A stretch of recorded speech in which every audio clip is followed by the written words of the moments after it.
Guys, today we got the Changan Uni-S. Why should you watch this video? Well, because the badge tells you it's a V, and as South Africans, we want value for money. The reason you want to watch till the end, this car starts at 390,000 and the top of the range is 470. Now look at it, it's an SUV and I'm going to tell you all about it in today's video.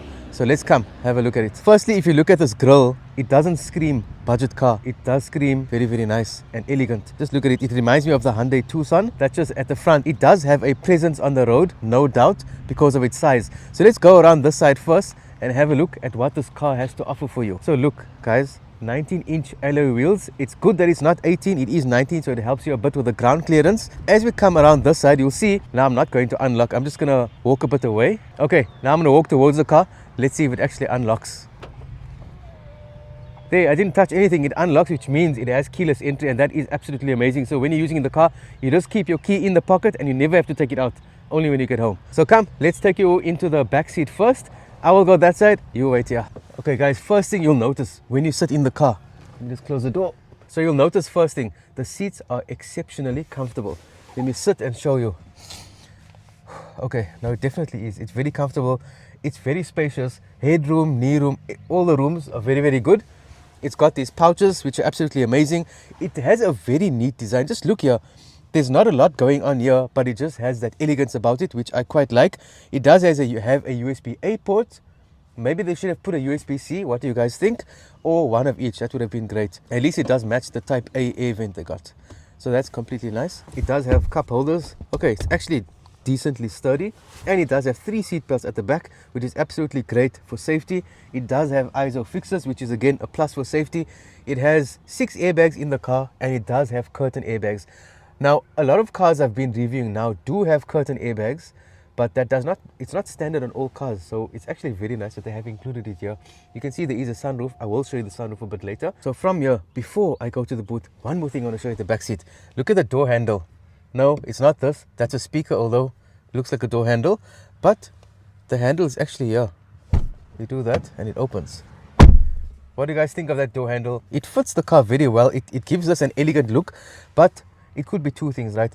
This might look like there's something missing, or it might just look like a very neat display. What do you guys think? Guys, you know what's really interesting? I get this report from my team and it shows me the analytics of the channel. And something I've noticed based on this report is that a lot of you who enjoy this channel and subscribe to the channel, for some weird reason you get unsubscribed randomly. So if I can please ask you a favor, just go to the channel or have a look at the bottom. It'll show you if you are subscribed or not. Just check, and if you're not subscribed, just click the subscribe button if you really enjoy this channel and the types of reviews and content we put out. It's the only thing I'll ever ask of you guys. It's free to do, and it really, really helps us a lot when you hit that subscribe button. Without any further delays, now that you are subscribed, we can get back to today's video. So let's go to the boot now. Okay guys, welcome to the boot. Now you can see here it's written Changan and you have Uni-S. That is what the model is called. While at the back, I'll just show you, it does have rear PDC sensors and it does have a reverse camera. And just look at the back, it's very, very neat, elegant. It's got 2 placeholders, and no, these are not cup holders or anything. You can't put dirt in there because it's going to fall onto the road. Okay, how do we open the boot? There's 2 ways. You can put your hand and touch the button and it opens. It is a power tailgate, or you just double click this and look, you don't have to wait at all. You just click it quickly and it starts opening. So there's no like sound it makes before. It just goes and starts opening one time, which is actually very nice. Now have a look at the 475 litre boot.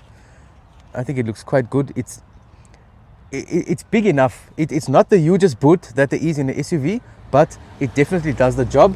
And it does have this where you can slide it and hide your items in the boot very, very neatly.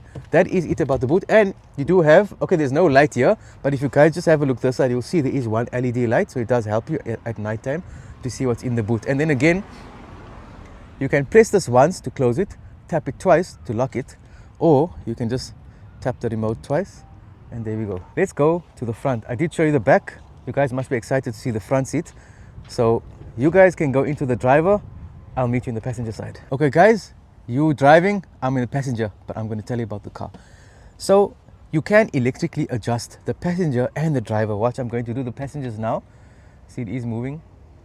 Don't expect it to race and move back. All cars move this slow, and that's just how it is. So you can adjust the back seat as well, the top seat, and you can see how far down it goes. And then you do have this compartment here, which there's no button, but you manually lift it up. And then you can see inside quite deep. There's no plug points or anything like that, but it's a generous amount of space. You do have 2 cup holders down here. You got a charging port here and a very neat place. You can just put your phone here if you want to, which is easy. Your aircon controls are here. Aircon, your demister, temperature, and actual power for the aircon, which is quite great. You do have 4 air vents in front, 2 here, 1 by the driver, 1 by the passenger. You do have a hook here, which is quite interesting. You can hang your biltong there, and you do have a cubby. So there's no button to press for the glove box, but you just open it manually. And then you do have the stitching all like apparent throughout the car. But over here you'll see it's the same color as the seat, so it doesn't really stand out that much unless someone points it out to you. So I wouldn't term it as a very nice feature of the car, but it does have the stitching there. And then have a look at this screen. It's a single infotainment system moving into your digital cluster. It gives the car a very, very nice premium look. And if you notice, I did tell you there's a sunroof, right? But look here, there's no buttons here for the sunroof. But don't worry, we are both, I haven't checked how to open the sunroof yet. You guys are going to help. We're going to do it together in this video when we get there. And then you'll see here at in the passenger side also, the door handle is exactly the same. So it's this here. And for the windows, there's something very interesting about this button, and I'm going to tell you. So guys, let us swap positions. I'm going to come to the driver, you come to the passenger, and let's chat about it again more. Okay, firstly, let's have a look at the steering wheel. It's fairly comfortable. I would not say it's the most comfortable. It does have a little bit of a hard feel, but it didn't actually bother me whenever I was driving the car. And then you can click this button and get a 360 view of everything. You can change your drive. It's actually quite nice that you can change your drive mode on the steering wheel. It's the first time in a while that I've had a car that you can change your drive mode on the steering wheel, which I think is very, very, it makes sense, because if you're driving like this and you need to still move your hand here to change the driving modes, it can be a bit dangerous to do while you're driving. Otherwise you ask your passenger to do it, but then maybe they might not get into the right drive mode. So having it here is quite nice. And then you got your volume buttons here. You can change your tracks easily.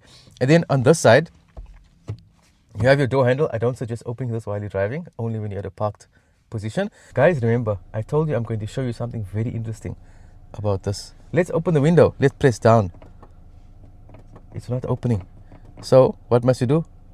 The only logical thing is to press up. So if you guys can explain to me why you press up to open the window and you press down to close the window, I'd really like it. But anyways, that's just how it is. Okay, so that's the fun part that I wanted to tell you about. Now, remember I told you that we are going to try ourselves to open the sunroof. Let's actually try together and see. So firstly, let me show you how the infotainment system looks. It's very neat, and I did say it's connected nicely to the digital cluster, as you can see there.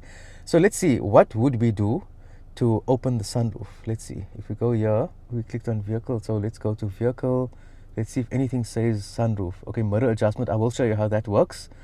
Tailgate sensor, sunroof, there we go. Close, ventilation, and open. So let's click open and see what happens. There, can you see? Okay, so when you click open, everything opens. Now, remember I did tell you that it's a pity that there's no button for the sunroof. Well, Changan has us covered. 1 nanosecond later. Okay, Changan does have us covered in case you don't have time to fiddle and find the buttons to open the sunroof. It does have voice activation.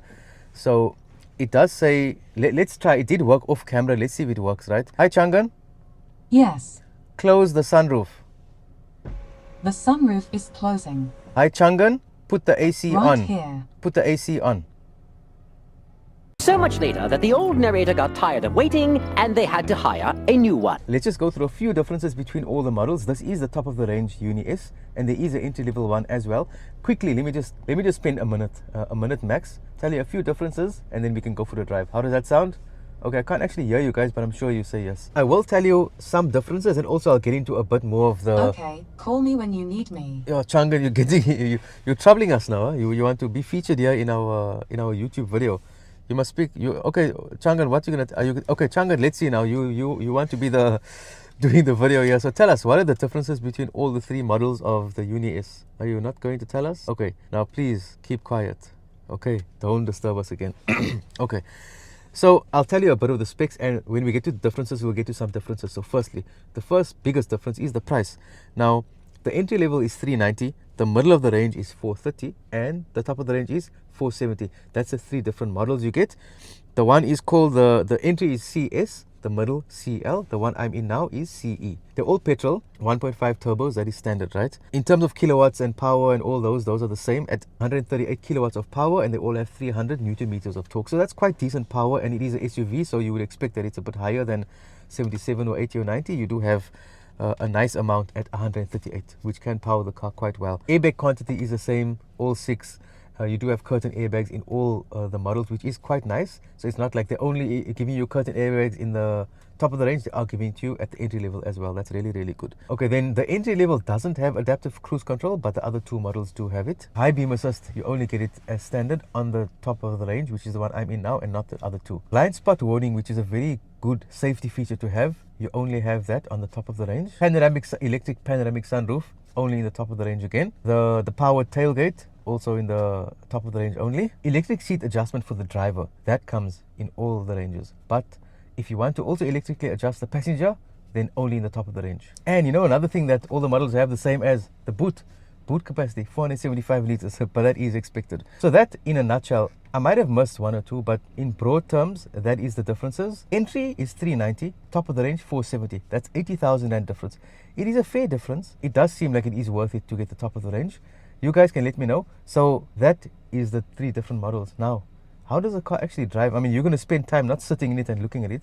Although all the features I mentioned, you are going to use all of them, but it all comes down to how does this car drive? Well, not everything comes down to it, but a lot of it does. So let's go for a drive and see how it performs on the road. Okay guys, so we got it. Seatbelt on. You adjust the driving mode on the right stick shift. So currently we're in park. We're moving into drive. It's got 3 drive modes, eco, normal and sport. Let's start off in eco and see how it goes. Just going to adjust the mirrors. Very important, get into your right driving position and everything before. Okay, the steering wheel, let me just show you. You can adjust it everywhere, so that's good. Let's adjust it correctly. Okay, now we're driving. Fairly responsive. Drives quite nice. The gears feel a little bit like it's stretching, but so far it is quite comfortable. In terms of the insulation of the car, you do feel quite a bit of the bumps on the road. It's not too bad. So, I mean, it handles corners quite well. Turning, again, steering wheel responsive, and I'm still feeling that stretch of the gear. Turns are fairly smooth, steering wheel is okay. So you guys can hear that a bit of a stretch. So that was the eco mode. Now remember, I did tell you that it is very nice that I can change the modes on the steering wheel. So let me do that now. Let's see what the next mode is. Straight into sport, but I'm actually going to go to normal. So let's see if we can feel the difference. Okay, now there's a bit of a lag and a jerk. Straight away, it does not feel as comfortable as the eco mode. Speed bumps, you do feel quite a lot in the car. So let's press it now. It is much more louder than the eco mode. It's a little bit questionable. If you take the turn at a little bit of speed, you don't exactly feel like you're in complete control. The insulation is not very good. So far the drive it's going okay so far. It's not the most comfortable. So let's go back and let's see. Okay, let's go over the speed bump, which is like a small one. No, you feel like you're not really in a lot of control. So I don't actually like normal mode so much. Let me go back into eco and see if I can automatically feel the difference. So we're now in eco mode. Yeah, eco mode, it doesn't actually feel like it's underpowered, but it definitely is much more comfortable to drive. So that is the eco and the normal. Just now we're going to go into sport. When we get a bit more space, then we will turn into sport mode. Okay, let's do that now. So it goes from eco directly to sport. So now let's see. The cluster looks very nice in sport mode. Okay, that's quite decent. It's actually better than normal. Let's go press again now and see. Slight lag, and then now it kicks in. Gears stretch very long in sport mode. Let's see how the turn is. It actually does feel, it feels way better than normal mode, because you actually know, okay, if you want to drive economically, you go on eco mode. If you want to drive in fast, you go in sport mode. So it seemed like I wouldn't personally use normal mode. Let's press again and see. Sport mode. Okay. It does move a little bit. Okay, it's actually very nice. It's actually very, very, very nice. So guys, this is just my personal opinion. I would not use normal mode. I would use sport mode. Not because the cluster looks so awesome on sport mode, but just based on practicality and based on how I'm feeling, how the steering wheel. And another thing, while we're on modes, right, there is a mode or a setting, sorry, on this car that you can set to remember the drive mode you previously used. So I don't know if I can just show it to you now. Go to drive maybe. There, look here, drive mode save. So what does that do? It remembers the previous drive mode that you used, which is, I think, very nice. And I mean, it's not a default setting. You can set it to always start off on normal mode. The car is very nice. It's priced well. It has good space. The drive still is not up to standard, what I would say. There's a few quirks that aren't really nice. The fact that you have normal mode, which I think should have been a bit better. Like, I'm thinking, you know, not at the top of my head, but just a number that I have in my head, I would give it a 6 out of 10 for the drive. In terms of comfort and, you know, aesthetics, features, when I say comfort, I'm talking about we're including like things like power tailgate, keyless entry, you know, how the car looks, how it feels when you sit, the drive and everything. I think comfort wise probably be around a 7 to a 7.5. So guys, that is the review of the Changan. Now, if this is your first time hearing of Changan, they do have quite a few vehicles in the market. Now, I've reviewed this. Now will be the third one on the channel. First one is a Changan Alsvan. That is a small entry-level car, very, very small car, not an SUV, right? Then you got the Changan Hunter Reeves. That's an electric bakkie, a very, very interesting vehicle. And then you have this one, the Changan Uni-S, the Changan's take at a family SUV. Now, I will link the other two Changans on the description box below, so it's very easy for you to find.